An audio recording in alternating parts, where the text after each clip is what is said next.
Minister, thank you so much for joining us this morning on the sidelines of the forum that you have presented in just a few days ago. Could you share with us, first of all, what your presentation to the UN forum was a few days yesterday when you made your presentation? Yes, my presentation basically dealt with the government of Guyana and its holistic programs, the programs that address the issue of social justice, the program that has addressed the issue of SDG goals that we seek to ensure we accomplish. And primarily, I touched on education and all that we have done in education and housing and housing development, because you had to restrict your presentation via so many 100 words and time. And to reiterate our support for the forum and to reiterate our support for the CARICOM 10-point plan regarding the issue of reparations. Excellent. And you were not the only person that spoke at this forum. In fact, the IDPAD group was there and they delivered a presentation as well. Was that presentation in line, IDPAD that is, was that presentation in line with the realities of what is happening here in Ghana? Yes, and importantly, the presentation dealt with a fundamental matter that people of African descent, they have to deal with in Guyana, where elements castigate people for choices, for making choice. They dealt with that. And what they presented was making the point that African organizations cannot discuss the issue of unity and how we unify to present our case when within countries they are sniped at persons who make choices and persons who have a view that is not in consonance with theirs. And they made the point about the names that many persons are called based on making choice. And you know, and Guyana know the names very well. I don't want to repeat them this morning because they're vomitous, and therefore that is what the IDPAD presentation was, and what the government is doing as regards the upliftment of people, all people in Guyana. Yeah, Minister Hamilton, there was a particular dissenting voice that is not unusual. A senior representative of IDPADA-G at the forum made some remarks, one of which included his comment about ancestral land, saying that these lands are acquired without compensation through institutional and legal manipulations. What is your view totally on the comments made by Alexander? So Alexander and his ilk are what they are. Guyanese of all different ethnic groups. We are accustomed to them and their lies. The people of African descent, we have now become accustomed to them. And so, but when they speak their lies, we have to respond to their lies. Every year, since 2023, they come to this conference and they bring no recommendation as to how the issue regarding people of African descent can be dealt with for their upliftment. If you follow, beginning 2023 in Geneva, it was the same statement, so to speak, just different culprits. Last year, again in Geneva, when I attended along with Minister Onid Waldron, who led the delegation, it was Nigel Hughes and the pet lawyer Darren Wade. Same remarks that Alexander made. the nonsense about government acquiring ancestral lands, the nonsense about discrimination, the lies about the oppression of Black persons in Guyana, and all the lies. So it's nothing new. And it's so sad that when these guys who want to suggest they represent people of African interests, people of African descent interests, when they have the opportunity to speak about how it can be done, they rather utilize their 2 minutes to cause the conversation to take a different way, and they bring this narrative that is profane in nature, this narrative that has no basis in reality, and they present them. And this year, I think Alexander was more profane in a sense that he didn't just attack the government with his lies, he attacked me personally. So think about it, that this conference is dealing with the condition and state of people of African descent around the world. And this forum is intended to come up with strategies, plans, and programs as to how we deal with these matters, how we deal with the matters of our women and girls, how we deal with the matter of how we would fare in the age of technology, and more so in the age of AI. So those are the matters to be discussed, but they have no interest in those matters, and therefore every year they continue to be profane, caustic, crass, whichever word you want to use. But the point is, that is who they are. That is what they are. And they can do nothing else. Yeah. Minister, I wanted to point to a particular comment that was made by Mr. Alexander in his presentation, that there is some manner of systemic marginalization against Afro-Guyanese in your government. Do you support that view? Total BS and more BS. And that's what they do. They make these blanket statements, and they're unable to put before the Guyanese people any evidence. So they're notorious for making these statements. You will recall they went as far as making statement that Guyana is an apartheid state, desecrating the African struggle against apartheid. And so they are outlandish, and they continue to do that, hoping and thinking right-thinking people would latch on to those comments and statements they make. But Alexander, they have a problem.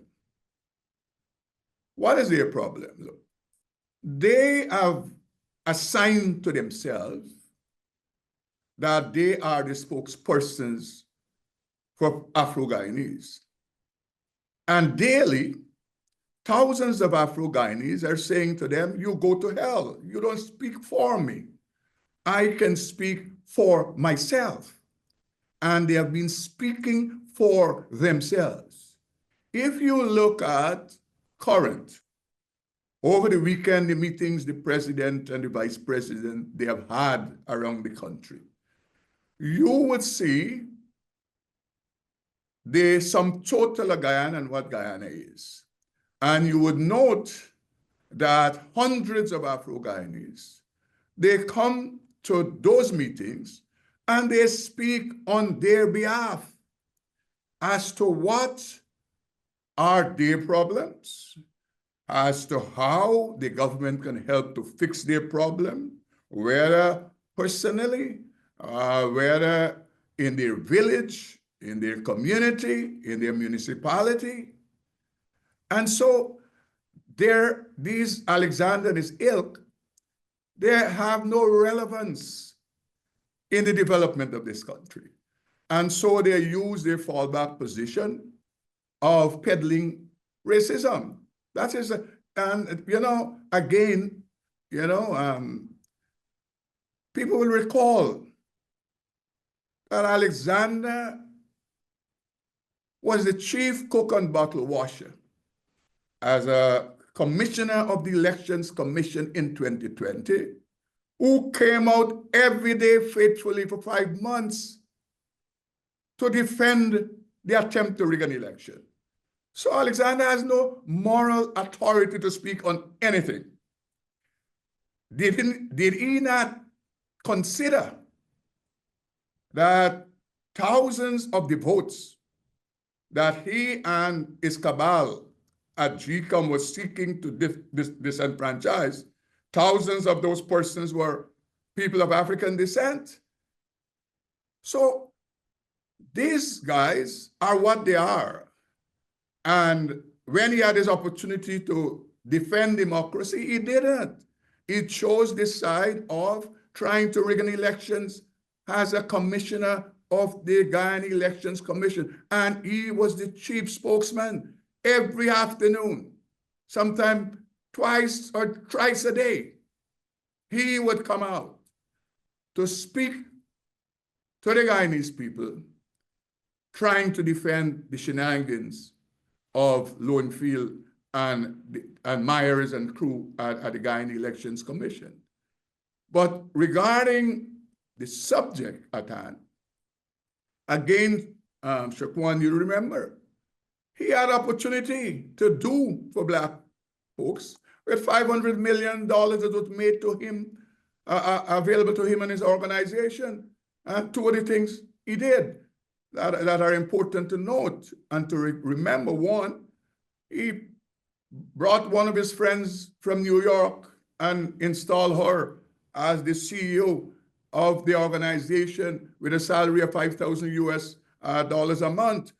And secondly, he rented the building of opposition leader Corbyn, then brother.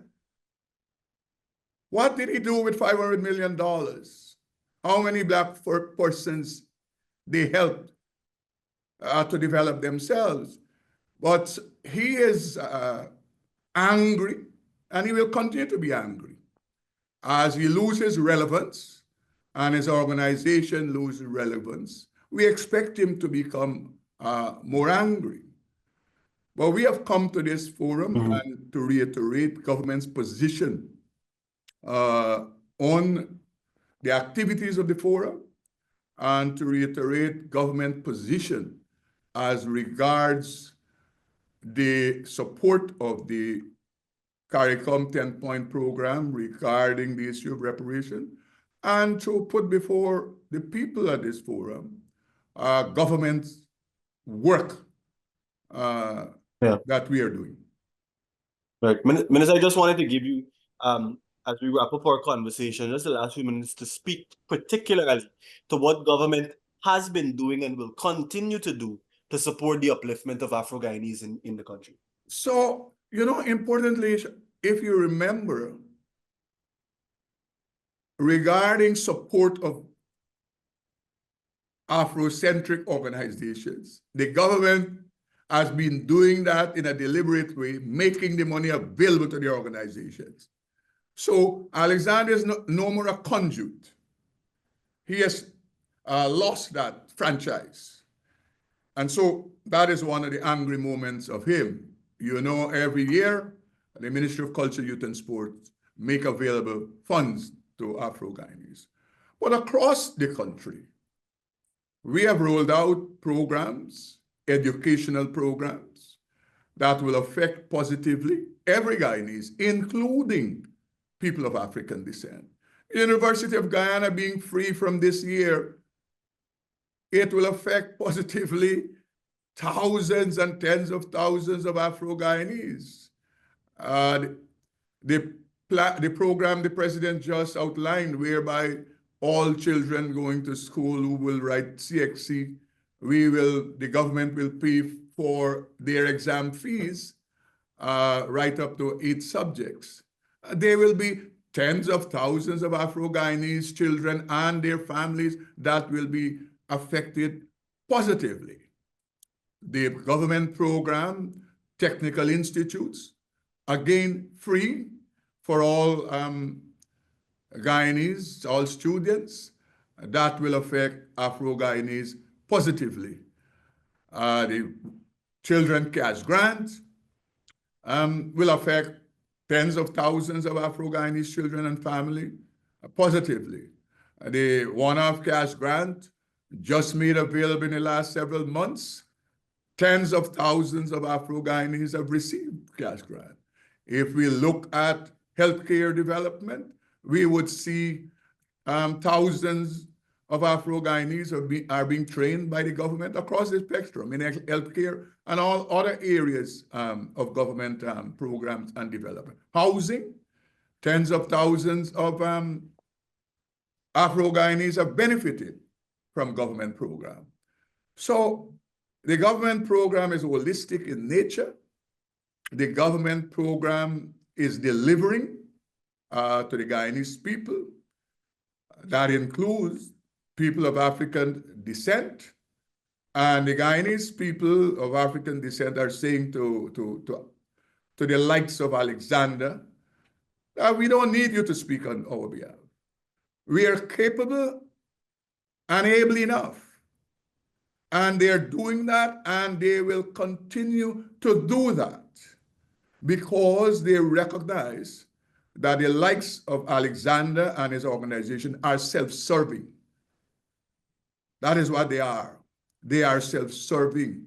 They have no care and concern for the people who they suggest they represent. One other comment he made that I have said, I have blamed African Guyanese for their condition or some foolishness like that. Correct. Identifying them as lazy and unworthy is what he said. Yes, some stupid conversation like that. Every day as Minister of Labor, I have been involved in having thousands of people of African descent trained, man and woman, to the length and breadth of this country in every community. The thing is, I continue to make this point, and I have no apologies to make for this. I am saying that we, as Afro-Guyanese, we have to take responsibility for ourselves and our lives. Individually, collectively, we have to respond to the government program and to seek to see how we develop ourselves. Parents, they have to take interest in their children. They brought them into this world, and they have a responsibility. Afro-Guyanese, they have a responsibility to their communities and their countries. So if you want to interpret that to mean that I am saying whatever he said, it's total baloney. And any right-thinking person of African descent would agree with me that we must take responsibility. And I will continue to preach that. I will not sugarcoat it because we have to, as people of African descent, identify what our problems are before we can seek to find solutions to fix them. So we will continue to highlight government program at this conference that goes up until Thursday. They have 2 other young men who are to speak at this forum, most likely today or tomorrow. One other thing before I go, shock one, is the racism peddled by the racist Alexander. In his statement, if you look at it, he had cause to make this point, the same thing they did last year, that in the Guyana delegation, the chairman of the Ethnic Relations Commission, who is here in the Guyana delegation, should not be here, And the ERC chose to send a person who's not of African descent to this conference. This guy is a pathetic and pathological liar. The reality is that Norris Witter, who is a member of the ERC, was slated to come to New York. He was identified as one of the members of the ERC to come to New York. And at the late moment, he declined to come. So Mr. Alexander utilized that to make his racist statement. Last year, the same thing. Nia Suman, who is a member of the ERC, came to this conference because the ERC, they have a place here. Raskafa was the other member of the ERC at that time. But it shows the racism that they fund, and that is what they're good for. Everything for them, they have to style it with race and racism, and they have to spew lies and distort facts. So we had no, just to say to you before I go to your viewers, for me, I had no, it was not a shock to me when Alexander spoke. That was my expectation, because as I have said, that is what they do every year. They come to this conference to spew lies, hoping that people would believe them. The proof is in the pudding. The Guyana government continue to give service to the Guyanese people, which include people of African descent, and we will continue to do that.